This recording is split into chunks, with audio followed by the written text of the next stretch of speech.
네, 11월 5일 화요일 아침입니다. 이번 주가 단풍 절정이라고 하는데 여유를 다들 갖고 투자에 임하시면 좋겠습니다. 신규 기자 나와 있습니다. 안녕하세요. 안녕하십니까? 네, 오늘의 핫 키워드 오늘장에서 중요한 4가지 키워드 보겠습니다. 달러, 약세, 현대차, 동서, 보령 순서로 보겠습니다. 지금 미국의 달러니까 미국의 대선일 하루밖에 안 남았단 말이죠. 두근두근하죠. 누가 될지 아직도 모르겠습니다. 대선일을 앞두고 달러가 지금 약세, 채권 금리도 소폭 떨어지고 있단 말이죠. 증권가에서는 어떻게 해석하고 있습니까? 일단 지금 경제 지표 조금 더 자세하게 보면은 통화 채권 같은 지표들 봤을 때 주요국 통화 대비 달러가 얼마나 강한지 보여주는 달러 인덱스가 모처럼 104 아래로 내려왔습니다. 이 달러는 기본적으로 그동안에 올랐던 게 이 트럼프가 당선되면 여러 가지 관세 부과 정책들 때문에 달러 힘이 강해질 것이다, 생각보다 덜 떨어질 것이다라는 얘기 때문에 올라갔었죠. 이런 게 지금 출렁이고 있다는 점을 봐야 될 것 같고, 트럼프 리스크의 가늠자로 꼽히는 또 다른 화폐가 있었습니다. 멕시코의 페소화입니다. 멕시코의 페소화가 지금 그동안에 가치가 계속 떨어졌다가 오늘 대선일을 미국 기준으로 하루 앞두고 반짝 상승하는 흐름들이 나타났습니다. 그러니까 모든 지표들이 그동안 트럼프 배팅을 했던 지표들이 약간 되돌림이 있었던 건데, 이 채권 시장에서도 채권 수익률, 미국 국채 10년물 수익률이 소폭 하락하는 현상이 나왔습니다. 이것은 트럼프가 안 된다는 얘기가 아니라 사실은 그동안의 시장에 트럼프 트레이드가 많이 만연했었고 일부 물량들이 되돌림을 하고 있는, 그러니까 이 지표를 보면 사실상 트럼프와 해리스의 구도가 마지막까지 바뀐겠구나라는 것을 예상할 수가 있는, 오히려 이런 지표로 해석할 수가 있겠습니다. 미국 같은 경우는 선거인단을 통한 간접선거라서 이 시스템상으로도 봐도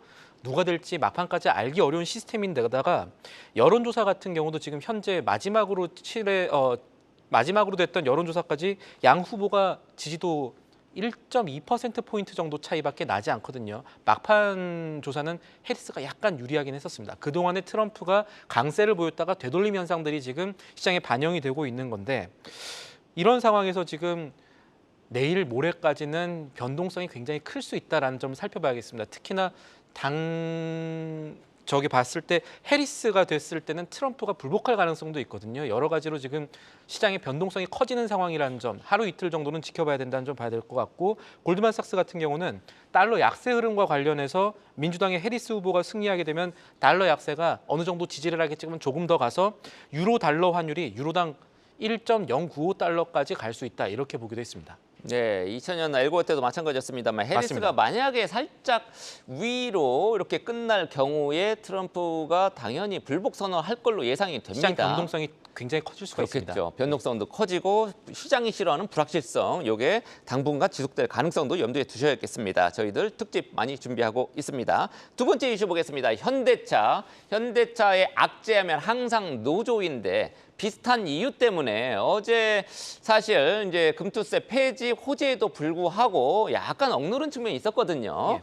울산 공장 가동을 또 중단해야 된다면서요. 이번에는 현대차 노조 문제가 아니라 현대차 계열사의 노조 문제입니다. 현대 트랜시스라는 기업이 있습니다. 이 현대차의 계열사고요. 이 변속기를 생산하는 기업입니다. 근데 자동차 한 대 만들 때 보통 부품 2만 개 조금 넘게 들어갑니다. 요새는 전장 시스템이 많아서. 그런데 변속기 같은 공급이 제대로 안 되면 자동차 완성차가 멈춰버리는, 생산 라인이 멈춰버리는 효과가 발생을 하는데, 현대차의 코나 생산 라인이 오늘부터 중단이 되고요. 기아의 셀토스라든가 K5, K8, 카니발 같은 이 주요 차량들에 대한 생산 물량들도 지금 조정이 될 겁니다. 계열사 현대 트랜시스가 8일까지 총파업을 하기로 했었거든요. 그렇게 되면은 변속기 물량이 나오지 않으니까 이걸 받아서 조립하는 완성차인 현대차, 기아의 이 생산 라인도 차질을 빚을 수밖에 없다라는 것으로 보시면 되겠고요. 지금 8일까지 계획대로 현대 트랜시스가 파업을 할 경우에 현대차는 12,000대, 기아 같은 경우는 아까 말씀드렸던 물량 조정을 통해서 15,000대 정도의 생산 차질이 발생할 것으로 보이고, 계열사 파업을 통해서 현대차, 기아가 1조 원대의 생산 차질이 일으킬 수 있다는 부정적인 전망이 나오고 있습니다. 지금 이런 상황에서 이 계열사 간 노노 갈등으로도 지금 확대가 될 수 있을지도 봐야 될 것 같은데, 현대차는 이런 사태가 벌어지니까 현대차 노조에서는 트랜시스가 만들었던 변속기 물량을 현대차 노조에 가져와 달라, 이런 얘기까지 추가 추가로 이슈가 확대될 가능성도 생각해 볼 수가 있겠습니다. 보통 성과금은 영업이익이라든지 순이익이나 뭐 요거랑 연동을 해야지. 지금 주려면 빚내서 줘야 된다라는 현대 트랜시스 쪽의 입장도 살펴볼 부분은 있습니다. 그러니까요. 매출하고 연동해서 성과급 달라는 요구는 상당히 무리한 것으로 이렇게 받아들여질 만하네요. 우리 투자 입장에서도 조금 빨리 해결이 되기를 바라겠습니다. 자, 세 번째 종목을 보겠습니다. 동서식품이라는 커피 믹스 맥심 생산하는 그런 회사를 갖고 있는 동서라는 기업 주가가 요즘에 많이 오르는데 왜 올랐죠? 요즘에 많이 올랐던 거는 사실 수출 기대감입니다. 맥심 원두 커피, 맥심 커피 믹스 이거 해외에 팔 수 있지 않을까라는 기대가 그동안에 계속해서 있었는데 사실 동서는 일단 이 사실을 부인은 했습니다. 왜냐하면은 법적 문제가 있기 때문입니다. 이 동서의 맥심 브랜드는요, 이 미국의 몬델리즈라는 기업이 이제 법적 로열티를 갖고 있기 때문에 쉽게 수출하기는 어렵습니다.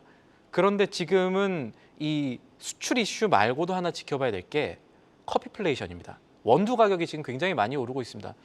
맥심 제품들 아니면 카누 제품들 만드는 데 쓰는 원두가 로부스터라는 게 있습니다. 아라비카는 조금 더 고급이고 로부스터가 있는데 로부스터가 지금 최근 1년 새에 원두 가격이 톤당 90% 넘게 올라갔거든요. 맞아요. 저가 커피 체인점들도 줄줄이 올리더라고요. 커피값을. 맞습니다. 이게 소위 커피플레이션이라고 말하는 원재료가 상승으로 이 동서식품까지 그러니까 커피 가공업 기업까지 올라가는 효과가 있는데 15일부터 동서가 커피 제품 출고가 인상하고요.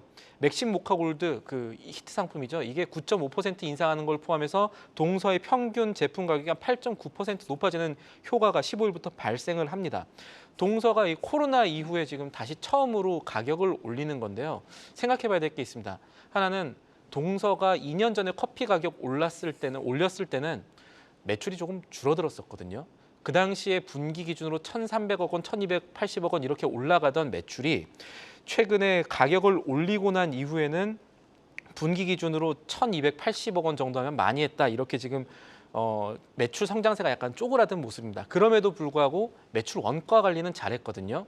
이 매출액 대비 매출 원가 비율이 항상 200억 정도는 남기는 이런 모습들을 보여줬는데 최근에 이 커피 가격 상승으로 제품 가격 자체를 올려버리면 제품 가격 결정력이라는 개념이 있습니다. 미국의 치폴레라는 기업들이 있었는데 이 기업 같은 경우는 제품 가격 올려도 매출만 늘어나는 효과, 이 고객들이 빠져나가지 않는 효과가 발생을 했는데 지금같이 원두 가격이 전부 올라가고 저가 커피가 가격이 올라가는 상황에서 맥심 그러니까 동서가 이 커피플레이션 효과를 누릴 수 있을 것이냐, 온전하게 외형 성장, 매출 성장으로 효과를 볼 수 있을 것이냐 하는 점을 한번 살펴봐야겠습니다. 네, 커피 믹스 매출을 그러니까 가격을 올리더라도 수요가 줄지 않는다면 수요가 줄 경우에는 매출이 오히려 떨어질 수도 있는 네. 리스크가 있다라는 거네요. 믹스 커피 안 마시고 저가 커피 차라리 마시는 그런 수요를 자극할 가능성도 우리가 염두에 둬야 되겠습니다. 지금 어쨌든 그래서 저가 커피가 같이 올라갔던 점을 함께 보셔야겠습니다. 네, 동서 지금 주가가 한 달 동안에 40%나 이런 여러 가지 이슈 때문에 급등을 한 상태입니다. 네 번째 종목은 보령을 보겠습니다. 옛날에 보령 제약이라는 회사인데 어제 장 마감 직후에 공시를 하면서 시간의 거래에서 급등세를 탔단 말이죠. 유상증자 발표를 했는데 3자 배정이란 말이죠. 자세히 설명해 주시죠. 3자 배정 유상증자라는 거는 회사가 이 자본을 조달할 곳을 정해놓고 회사의 관계사라든가 파트너사가 자금을 투입하는 그러니까 주주 입장에선 추가로 돈 낼 필요가 없는 유상증자를 하기 때문에 제3자 배정 유상증자 소식이 들려오면 보통은 호재로 시장에선 해석을 합니다. 관계사가 뭐가 있으니까 돈을 투입하겠지라는 생각들을 주주들이 하게 되는 건데요. 이번에 지금 시간에서도 4% 가까이 오르고 있습니다. 이 장 마감 이후에 1,750억 원 규모의 제3자 유상증자 공시가 났는데 이게 보면은 관계사인 보령 파트너스 이것은 지금 현재 오너 3세인 김정균 대표가 가지고 있는 개인 회사에 가까운 투자 회사입니다. 이 회사가 유상증자에 참여를 하고 김정균 보령 대표는 이번 유상증자 공시 이후에 보령의 이 유상증자가 되면 2대 주주가 되는 그런 딜이 일어난 거죠. 이 보령의 유상증자 자금 조달 목적을 보면 그런데 보통은 주주들이 환호할 만하지만 그래서 주가도 오르지만 이거는 단기적인 문제고 장기적으로 봤을 때는 불확실성을 내포하는 점도 있습니다. 하나 살펴보면은 유상증자 자금 조달 목적입니다. 뭐 빚 갚겠다고 하진 않았습니다. 시설 투자를 500억 하고 운영하는데 750억 원 쓰고 그러니까 이 제약업을 조금 더 잘하겠다는 건데 하나가 타법인증권 취득자금 500억 원이라는 게 있습니다. 이거 뭐랑 같이 봐야 되냐면 보령이 최근에 김정균 대표 체제로 본격적으로 나아간 이후에 하는 사업이 하나 있습니다. 우주 헬스케어 사업이라는 겁니다. 그게 좀 이상하던데요, 저는. 그래서 지금 우주 정거장 미국의 엑시엄이라든가 이런 데 투자하고 하는데 증권가에서는 아니 이게 어떻게 당장 돈이 되겠어 하고 걱정하는 모습들이 있었습니다. 사실상 보령에서도 지난번에 프레젠테이션 했을 때 이것으로 어떻게 우리가 사업을 크게 만들어 가겠다는 숫자를 제대로 공개하지는 못했거든요. 이번 유상증자로도 결국 우주 사업에 500억 원 추가로 투입하겠다는 얘기로 지금 보여질 수가 있거든요. 그래서 이 보령이 최근에 주주가치 제고 그러니까 자사주 조각도 하겠다 그리고 뭐 제3자 배정 유상증자 하겠다면서 여러 가지 이 당근들을 던지고 있지만 한편으로 보령이 이 증권가의 불확실성으로 꼽히는 유상증자에서 이 봤을 때 우주 사업에 대한 불확실성 이런 것들을 계속해서 가져가는 그림들이 나오고 있는 점은 유의하셔야겠습니다. 네, 조금 먼 얘기 같이 느껴서 조금 이상하다 이런 표현을 했습니다만 뚝심 있게 밀어붙이다 보면 언젠가는 또 빗볼 날도 있을 그런 거예요. 경우도 있습니다. 네, 자 지금까지 신인규 기자와 함께한 이슈 레이더였습니다.